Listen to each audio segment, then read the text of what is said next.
Hi everyone, I'm hoping this is going to work this time. This is my new Lumix. I had a right moan about it yesterday and it might have been my fault reading the instructions and that on some of these are quite difficult. Anyhow, we'll see what happens. I'm going to have a bit of a game here. Which is genuine, the lamp or the telephone? Got the base there, there's the base of the telephone, and there's the lamp. It's just something where I can test the camera out and hope it's working okay. Anyhow, I'll tell you what is the fake. It's the telephone. It's what we would call a marriage. It works. I will show you the innards. I've taken the base off, as you can see.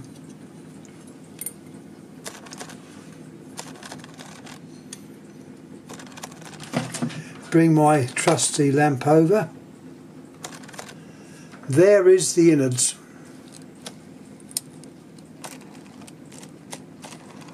See, I can play about with this. There's the dial. There's the dial, get in the right place, which only certain spring sets are used. Or are they? No, they're all used. They're all wired up, so I'm assuming they're used. The dial is genuine. It's a genuine dial.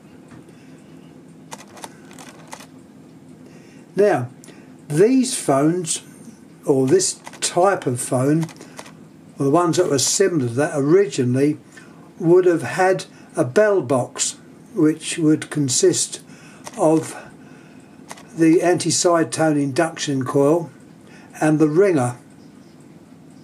As you can see, this was a self-contained item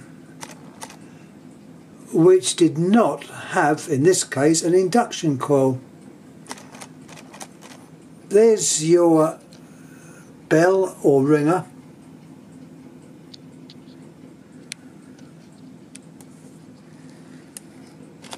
Bring it back in line so we can see it. It's a modern ringer, been screwed inside the base.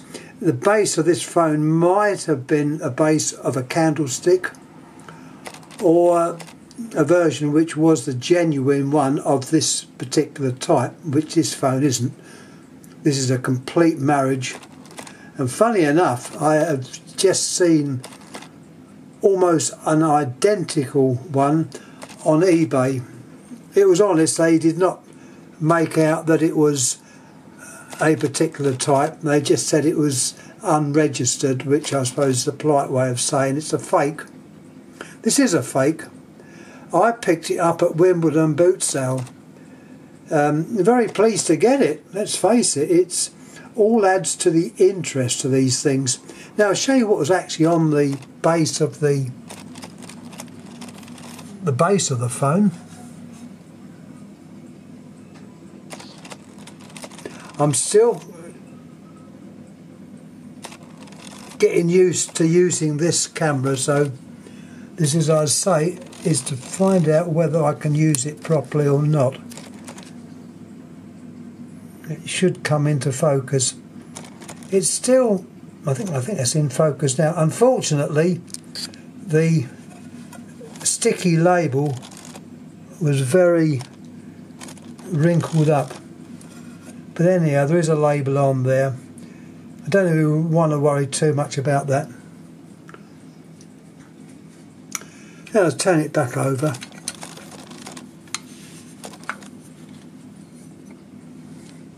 As you can see, this was wired up to plug straight into the phone socket. It's got a beautiful handset. What I would give to have a telephone which used this beautiful handset. But this is the handset was used on this phone. The dial on the outside has got a K for Kellogg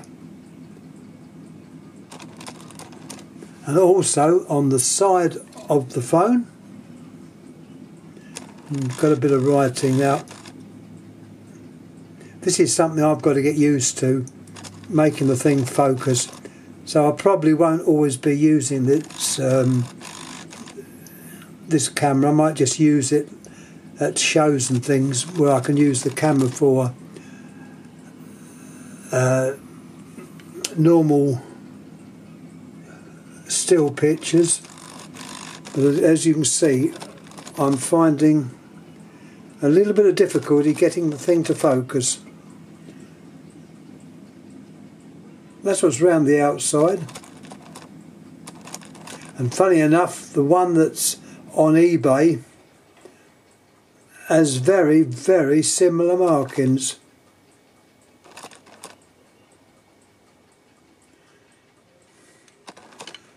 So I put this up as a bit of general interest. It's the American dial. You've got an operator, and I was quite pleased to find this. I must admit, I realised when I picked it up that I had my suspicions of what it was. I'm rather glad I did get it, because it adds to the general interest. So if anyone sees one of these on eBay or at their local junk market, flea market, boot sale, it could be one of these which is a fake.